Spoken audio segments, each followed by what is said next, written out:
먼저 지난 시간에 배운 것을 복습할까요? 슬라이드가 넘어갈 때 잠시 화면을 멈추고 답을 생각해 보세요. 그리고 다시 재생한 후에 여러분이 생각한 답과 같은지 체크해 보세요. 자, 1번. 여기에서 노트북을 사용하다.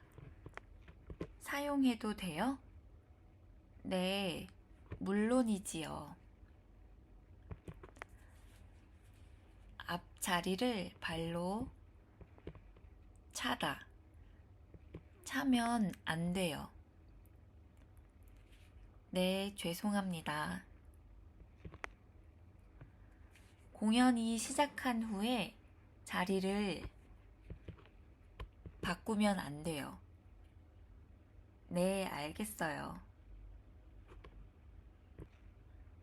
이 옷이 마음에 들어요. 입어봐도 돼요? 네, 입어보세요. 여기에서 음료수를 마셔도 돼요? 아니요, 여기에서는 마시면 안 돼요. 위험하니까 안전선을 넘지 마세요. 네, 조심할게요. 시끄러우니까 조용히 해주세요. 네, 죄송합니다. 밥 먹기 전에는 항상 손을 깨끗이 씻으세요.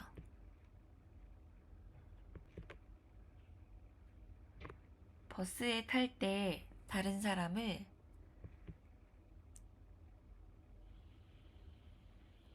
밀면 안 돼요. 교실에서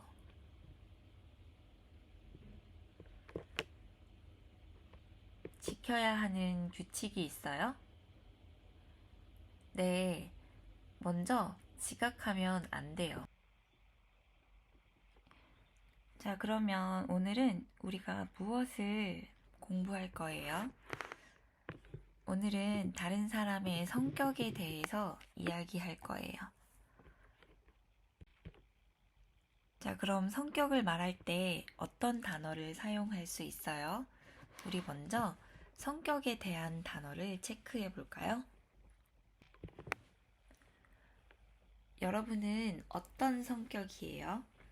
자, 여기에 성격을 나타내는 단어가 있어요. 여러분은 어떤 단어를 알고 있어요?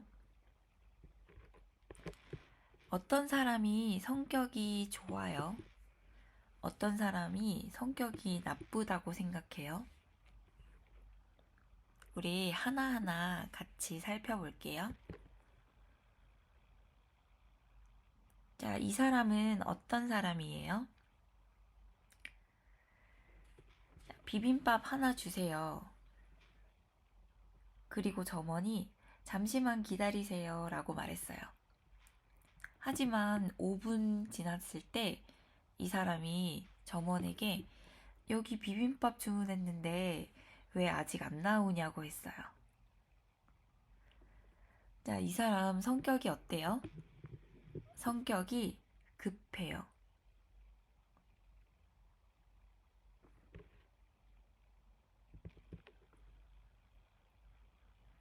자, 다음은 어떤 사람이에요? 우리가 밝아요, 어두워요. 이 단어를 사람의 성격을 표현할 때도 사용할 수 있어요. 자, 이 사람은 성격이 아주 밝아요. 밝지만 이 사람은 성격이 어두워요. 우리 수지 씨는 어때요? 자, 수지 씨는 항상 웃고 있는 것 같아요. 맞아요. 정말 성격이 밝아요.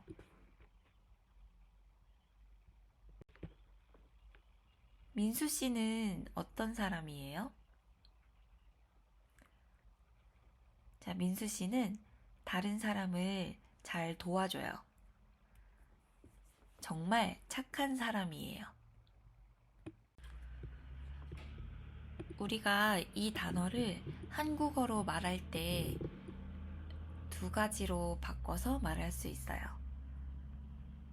보통 성격에 대해서 설명할 때는 착하다라고 하고 그 사람의 행동에 대해서 이야기할 때는 친절하다라고 해요.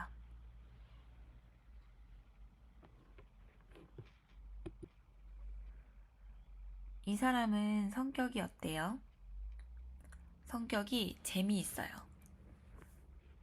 유머 감각이 있는 사람을 재미있다라고 해요.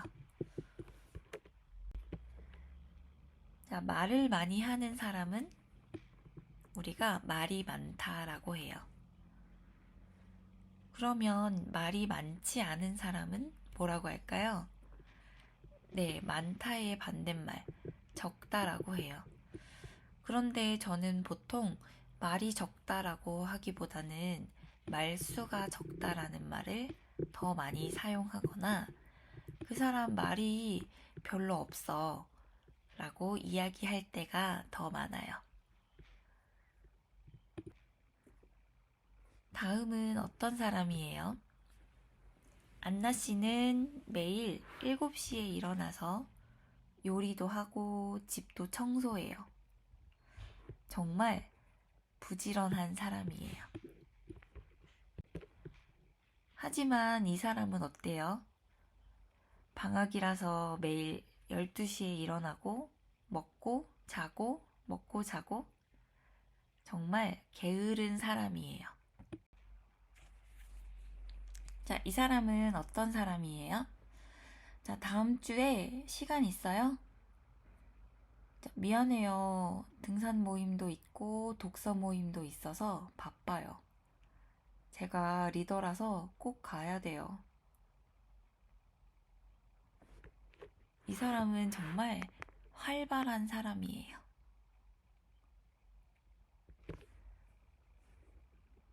자, 그러면 우리 맞는 단어를 한번 체크해 볼까요? 자, 다른 사람을 잘 도와줘요. 이 사람은 착한 사람이에요. 일을 빨리빨리 해요. 잘 못 기다려요. 이 사람은 성격이 급해요. 일하는 것을 싫어하고 천천히 해요. 이 사람은 게을러요. 오늘 할 일을 오늘 꼭 해요. 이 사람은 부지런해요. 밝고 여러 가지 일을 많이 해요. 이 사람은 정말 활발해요.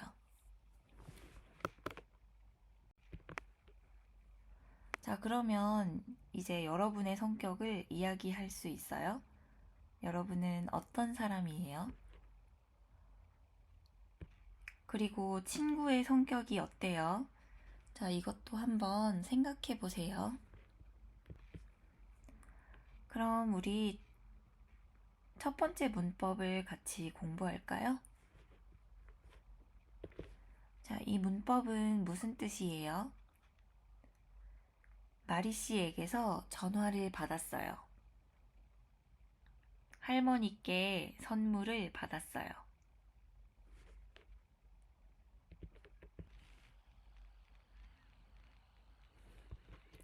자, 이 사람은 안나 씨예요. 그리고 이 사람은 수지 씨예요. 안나 씨가 지금 무엇을 해요? 안나 씨가 수지 씨에게 선물을 줘요. 그럼 수지 씨는 무엇을 해요? 수지 씨가 안나 씨에게서 선물을 받아요. 자, 에게와 에게서는 문장에서 이런 뜻이에요. 자, 에게와 에게서 우리 다른 말로 표현할 수 있죠? 안나 씨가 수지 씨한테 선물을 줘요. 수지 씨가 안나 씨한테서 선물을 받아요. 그럼 다음 그림도 볼게요. 안나 씨가 지금 뭐 해요? 안나 씨가 할아버지에게 선물을 드려요. 자, 그럼 할아버지는 무엇을 하세요? 자, 할아버지께서, 자, 께서는 가의 존댓말이죠? 안나 씨에게서 선물을 받아요. 자, 우리가 높여야 하는 대상과 함께 존댓말을 사용해야 돼요. 맞죠? 자, 그래서 할아버지께, 할아버지께서라고 말해요. 자, 그러면 이때는 어때요? 할아버지께서 안나 씨에게 선물을 줘요.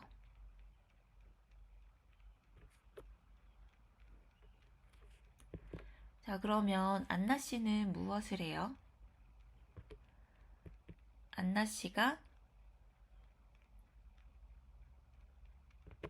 할아버지에게서 선물을 받아요. 자, 그런데 우리 할아버지는 우리가 높임말을 사용해야 돼요. 그래서 할아버지께라고 해요. 자, 그래서 우리가 영어로 to를 말하고 싶을 때는 에게한테, 그리고 나이가 많은 사람에게는 깨를 사용하세요. 우리가 from을 말하고 싶을 때에는 에게서 한테서, 그리고 여러분보다 나이가 많은 사람에게는 깨를 사용하면 돼요. 하지만 한국 사람들이 보통 말할 때 이야기하지 않는 경우가 더 많아요. 서를 빼고 to와 똑같이 에게, 한테라고 말해요. 자, 그래서 여러분이 듣고 맥락을 통해서 이해하는 것이 좋습니다. 이렇게 에게, 한테, 깨, 이 문법은 보통 사람하고 같이 사용하는데요. 우리가 어떤 장소나 기관하고 에게, 한테, 깨를 사용할 때가 있어요. 예를 들면 저는 은행에 전화했어요. 저는 은행에서 전화를 받았어요. 은행은 사람이 아니니까 에게, 한테, 깨를 사용하지 않고 에서를 사용해요.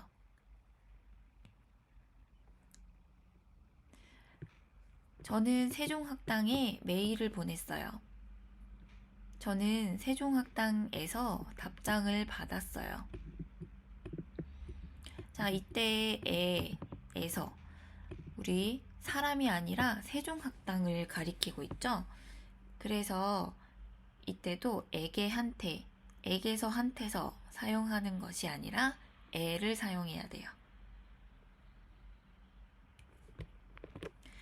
이 문법은 받침이 있거나 없거나 사용하는 방법이 모두 똑같아요.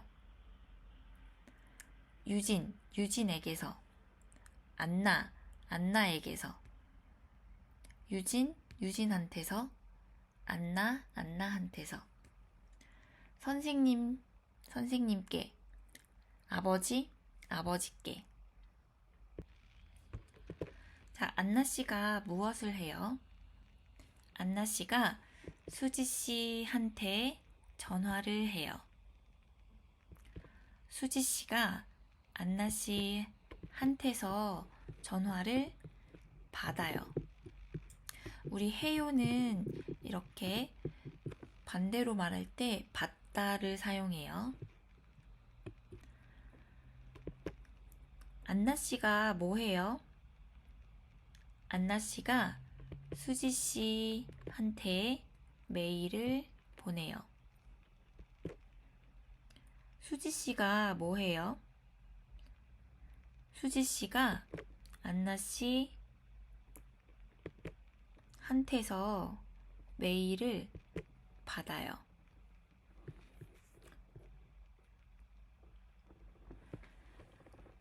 안나 씨가 뭐 해요? 안나 씨가 민수 씨한테 한국어를 가르쳐요. 민수 씨가 안나 씨한테서 한국어를 배워요.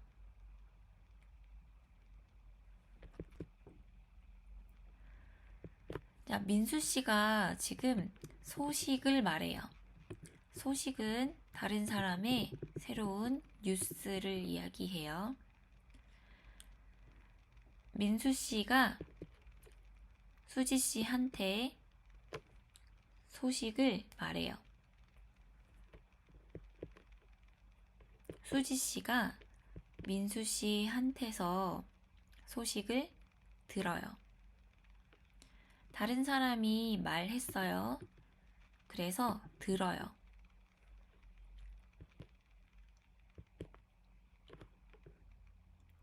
자, 안나 씨가 뭐 해요? 안나 씨가 수지 씨한테 물어봐요. 수지 씨가 안나 씨한테서 대답을 들어요.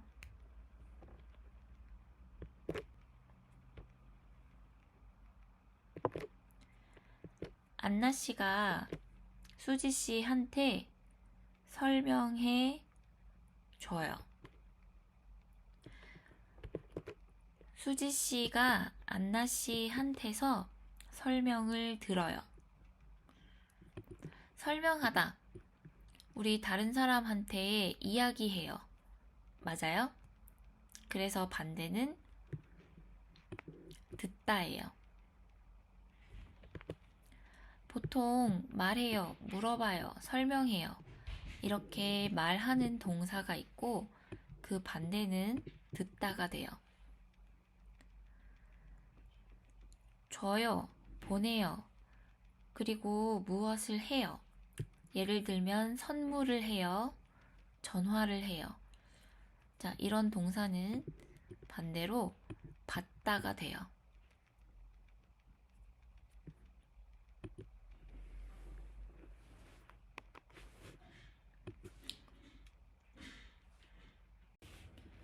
자, 그럼 우리가 이 그림도 보고 문장을 만들어 볼까요? 자, 할아버지께서 수지 씨한테 전화해요. 수지 씨가 할아버지께 전화를 받아요. 할아버지께서 수지 씨한테 메일을 보내요. 수지 씨가 할아버지한테서 메일을 받아요.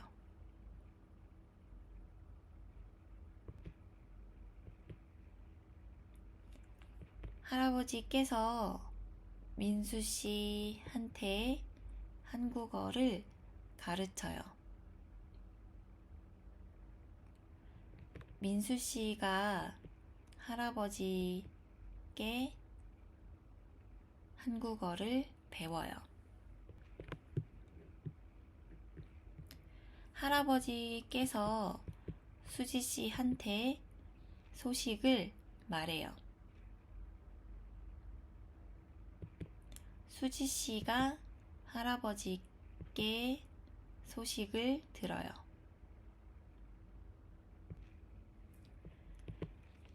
할아버지께서 수지 씨한테 물어봐요.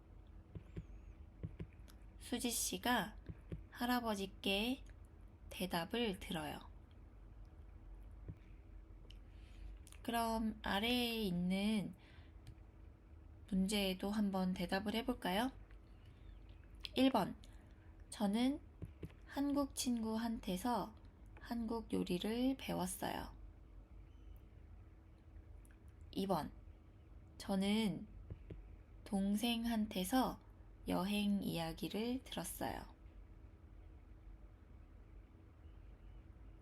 3번. 저는 아버지께 생일 선물을 받았어요. 4번. 저는 선생님께 한국어를 배웠어요.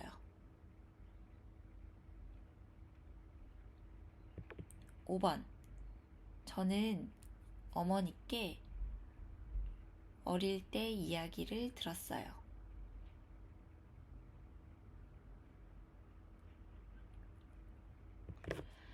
자, 그러면 2번은 한번 여러분이 어떻게 대답할지 생각해 보세요. 자, 그럼 다음 문법 공부를 시작할게요. 자, 우리가 오늘 공부할 문법은 으니까예요. 이 문법은 우리가 공부한 적이 있어요. 보통 이유를 말할 때 사용해요. 자, 그런데 오늘 배우는 으니까는 다른 의미가 있어요. 무슨 의미가 있는지 한번 알아볼까요? 상자를 여니까 안에 선물이 있었어요. 자, 이때 여니까는 이유예요? 아니죠?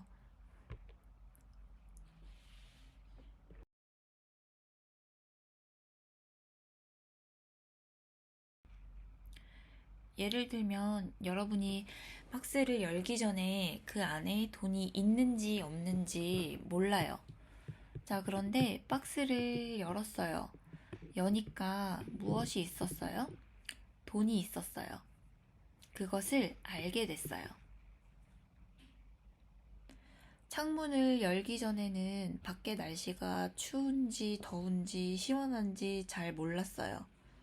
그런데 창문을 연 다음에 느꼈어요. 바깥이 조금 추워요. 그때 어떻게 말해요? 창문을 여니까 조금 추웠어요.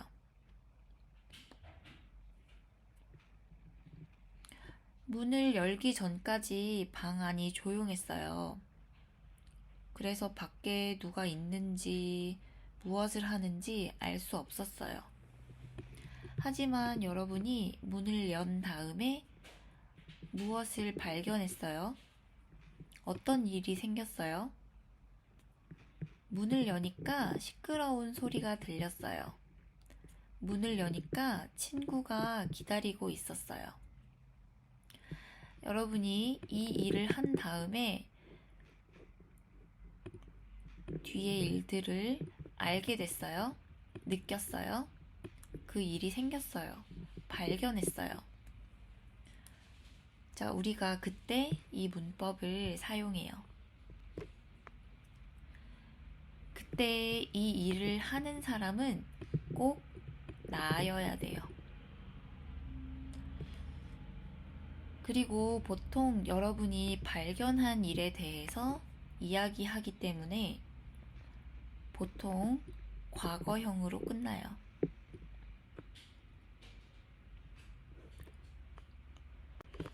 자, 으니까는 앞의 행동을 통해서 여러분이 알게 된 것, 나타낼 때 사용해요. 그래서 친구들하고 이런 예문을 만들었어요.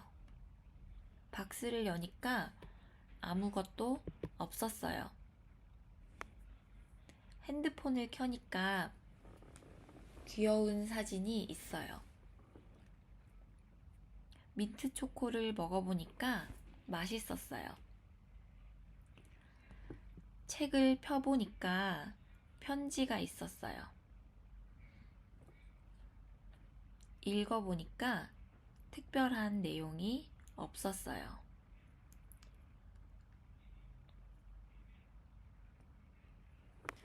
자, 여러분이 경험한 것을 강조하고 싶을 때는 이렇게 해보니까 이 문법하고 같이 사용하면 좋아요. 자, 그러면 이 문법을 사용할 때 무엇을 주의해야 돼요? 우리 받침이 있는지 없는지 체크해야 돼요. 받침이 있으면 여러분 으니까를 쓰세요. 먹으니까, 읽으니까, 들으니까. 하지만 받침이 없거나 리을 받침일 때는 니까를 쓰세요.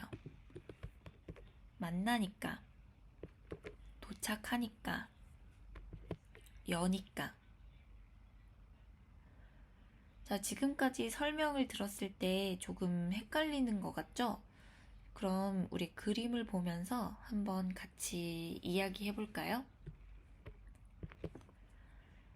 이 사람이 사무실에 들어갔어요. 누가 있어요? 네, 사장님이 있었어요. 사무실에 들어가니까 사장님이 동료가 있었어요. 아까 그 여자가 사무실에 들어가고 나서 무엇을 발견했어요? 사장님을 발견했어요. 자, 그래서 사무실에 들어가니까 사장님이 있었어요. 라고 말해요. 자, 지금 창문이 닫혀 있어요. 밖에 날씨 알 수 있어요? 알 수 없어요. 자, 창문을 열었어요. 날씨가 어때요? 눈이 오고 있어요. 창문을 여니까 눈이 오고 있었어요. 여기에 박스가 있어요. 이 박스가 무거울까요? 가벼울까요? 여러분이 알 수 없어요. 하지만 박스를 들어봤어요. 어때요? 가벼워요. 박스를 들어보니까 생각보다 가벼웠어요.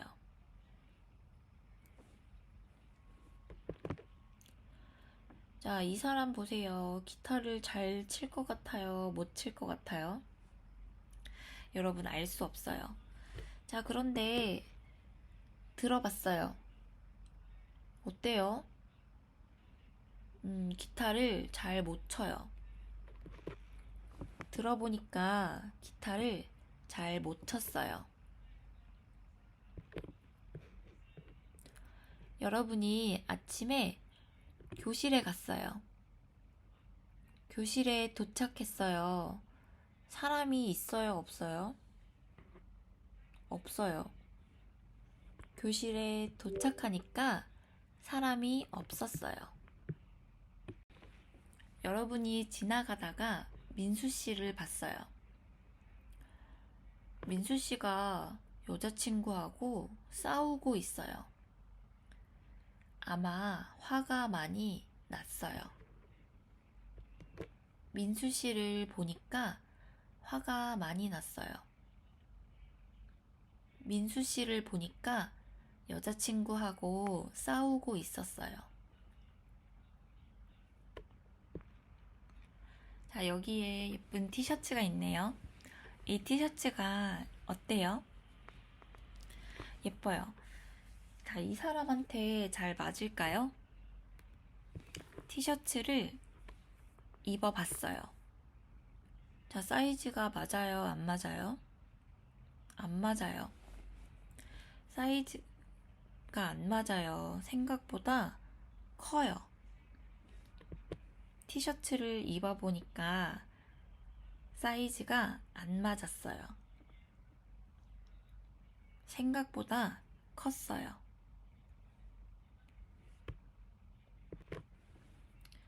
자, 이 사람이 새 식당에 갔어요.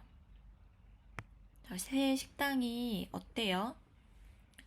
새 식당에서 무엇을 했어요? 네, 새 식당에서 음식을 먹었어요. 자, 무엇을 알게 됐어요? 음식이 맛있어요. 그럼 어떻게 말해요?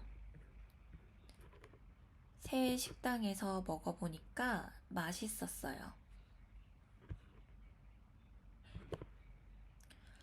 자, 이 사람은 지금 일이 끝났어요. 그리고 시계를 봤어요. 지금 몇 시예요? 새벽 4시 30분.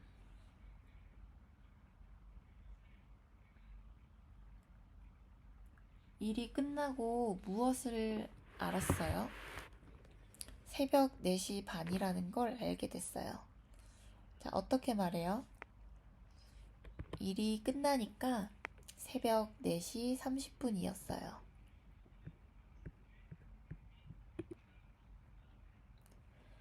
자, 이 사람이 아침에 일어났어요. 일어나니까 벌써 해가 떠 있었어요. 자, 여러분 이 사람 좀 보세요. 성격이 어떤 것 같아요? 이 사람 성격을 잘 몰라요. 자, 그런데 이 사람하고 이야기했어요. 같이 술을 마셨어요. 그리고 무엇을 알게 됐어요?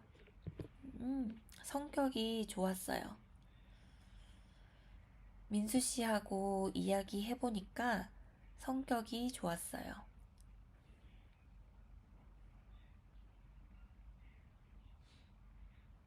민수 씨하고 술 마셔보니까 성격이 좋았어요. 민수 씨하고 술집에 가보니까 성격이 좋았어요. 여러분이 파일을 다운로드 받고 있어요. 이게 무슨 파일인지 몰라요. 그런데 받고 봤어요. 자, 이거는 한국 영화였어요. 여러분이 파일을 다운로드 받은 다음에 무엇을 알게 됐어요? 이게 한국 영화라는 걸 알았어요. 다운로드 받으니까 한국 영화였어요.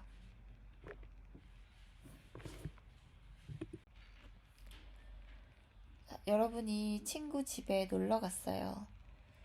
자, 친구 집이 어때요? 너무 더러웠어요. 지저분했어요. 자, 지저분하다는 우리 정리 안 한 상태예요. 더럽다는 청소 안 한 상태예요. 자, 여러분이 친구의 집에 간 다음에 무엇을 알게 됐어요? 친구 집이 너무 지저분하다는 걸 알게 됐어요. 자, 그래서 어떻게 말해요? 친구 집에 가니까 책상이 너무 지저분했어요. 자, 지금 이 사람이 뭐 해요? 들어요. 자, 그리고 무엇을 알게 됐어요? 두 사람이 싸우고 있어요. 들어보니까 두 사람이 싸우고 있었어요.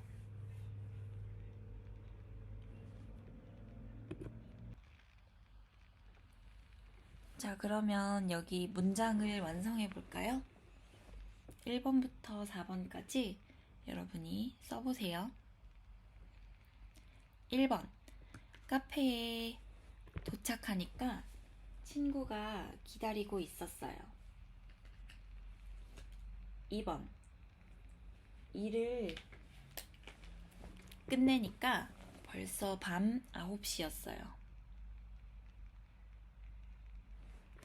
3번. 오랜만에 고향에 돌아가니까 동네가 많이 바뀌었어요. 4번. 아까 유진 씨를 보니까 화난 것 같았어요. 자, 여러분 모두 잘 썼죠? 여기 2번에 일을 끝내다. 자, 이거는 무슨 뜻이에요? 우리가 보통 일이 끝나다라고 하면 어떤 상태나 다른 사람 때문에 일이 완료됐을 때 그 상태를 설명하기 위해서 이 표현을 사용해요. 하지만 여러분이 여러분의 의지를 가지고 일을 모두 완료했을 때는 일을 끝내다라고 해요. 그래서 예를 들어서 식사가 끝나다라고 하면 식사가 모두 끝난 상태를 설명하거나 아니면 다른 사람에 의해서 식사가 중단됐을 때 여러분이 이 표현을 사용할 수 있어요. 하지만 너무 배가 불러서 더 먹을 수 없을 때 여러분이 여러분의 의지를 가지고 식사를 완료할 수 있죠? 자, 그때는 식사를 끝내다라고 말해요. 자, 그럼 2번도 같이 해볼게요. 1번, 백화점에 가니까 세일 기간이었어요. 2번, 창문 밖을 보니까 비가 오고 있었어요. 3번, 아침에 일어나니까 강아지가 옆에서 자고 있었어요. 4번, 식당에 들어가니까 맛있는 냄새가 났어요. 5번, 한국 노래를 들으니까 어려운 단어가 많이 나왔어요. 6번, 친구에게 전화하니까 집에 있었어요. 자, 그러면 우리 듣기 연습을 같이 해볼까요?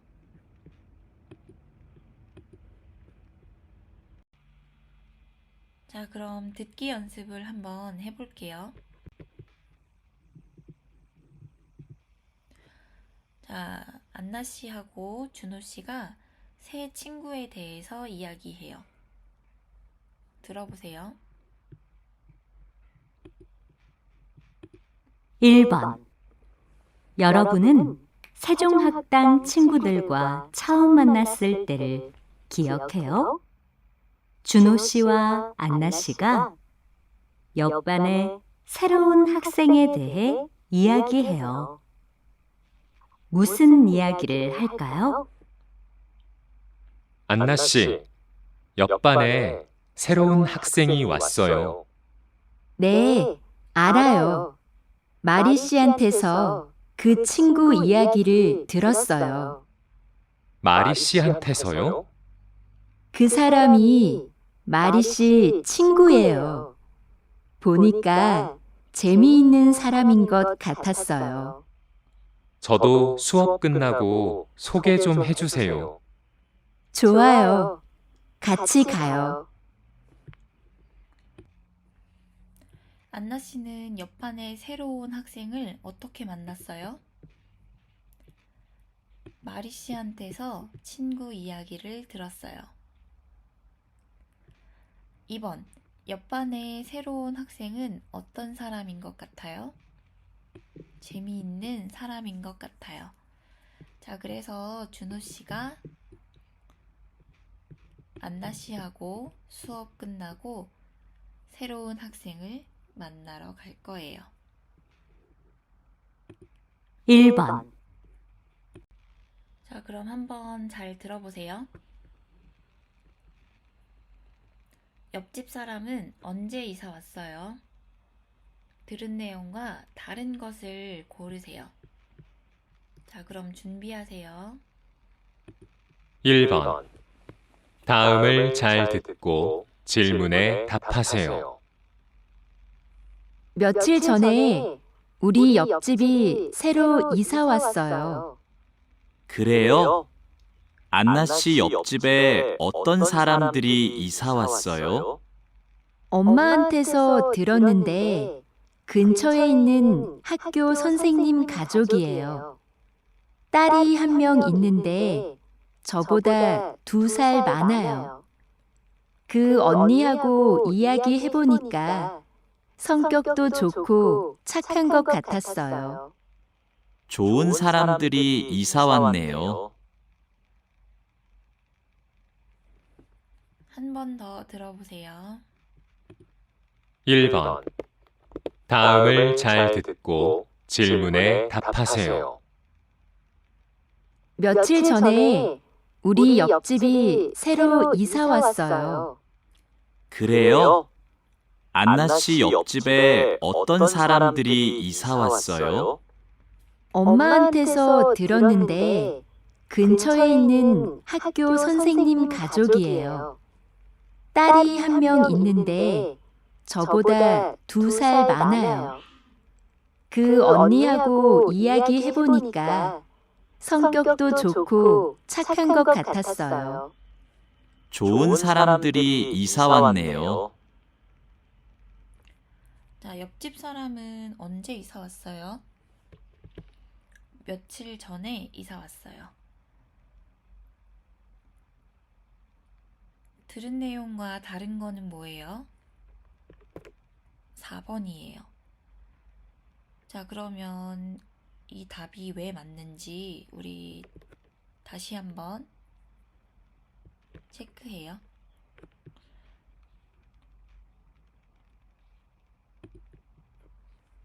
1번. 다음을 잘 듣고 질문에 답하세요. 며칠 전에 우리 옆집이 새로 이사 왔어요. 그래요? 안나 씨 옆집에 어떤 사람들이 이사 왔어요?